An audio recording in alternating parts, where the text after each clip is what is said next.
বিসমিল্লাহির রহমানির রহিম। সম্মানিত মাছ চাষি বায়ু বন্ধুরা, আসসালামু আলাইকুম। আশা করি আল্লাহর রহমতে সকলেই ভালো আছেন। আমার এই ভিডিওটি দেশ এবং প্রবাস থেকে যে যেখান থেকে বসে দেখতে পাচ্ছেন আপনাদেরকে জানাই আন্তরিক শুভেচ্ছা ও মোবারক। আজকে আমি কথা বলবো নতুন সিজনের কার্পু মাছের সম্পর্কে। হাঙ্গারি কার্পু মাছ, মিনার কাপ, আপনারা যে যেটাই বুঝেন। তো আমরা বিশেষ করে মিনার কাপ বা কার্পু বলেই বুঝি, অনেকেই হাঙ্গারি নামে চিনেন। তো নতুন বছরের ফার্স্ট গ্রেডিংয়ের যে পোনাগুলো আছে আমাদের কাছে স্বল্প মূল্যে পাওয়া যাচ্ছে। অবশ্যই কার্পু মাছের মধ্যে কিন্তু একটু ঝামেলা আছে। ঝামেলাটা আমি বলে দিচ্ছি।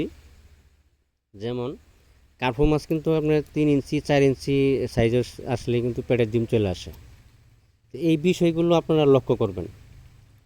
কোনো কোনো মাছ আছে আপনার 2 কেজি, 2.5 কেজি, 1.5 কেজি এরকম সাইজ আসলে পরে ডিম চলে আসে পেটে। তো কোনো কোনো মাছ আছে 4 ইঞ্চি 5 ইঞ্চি আসলে কিন্তু পেটে ডিম চলে আসে।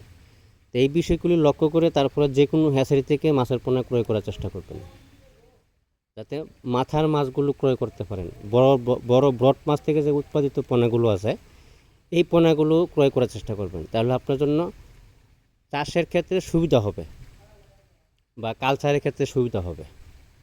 আপনি যে কোনো হ্যাচারি থেকে ক্রয় করার জন্য ভালো ক্রয় করবেন। ভিডিওটি ভালো লাগলে সাবস্ক্রাইব করে রাখবেন।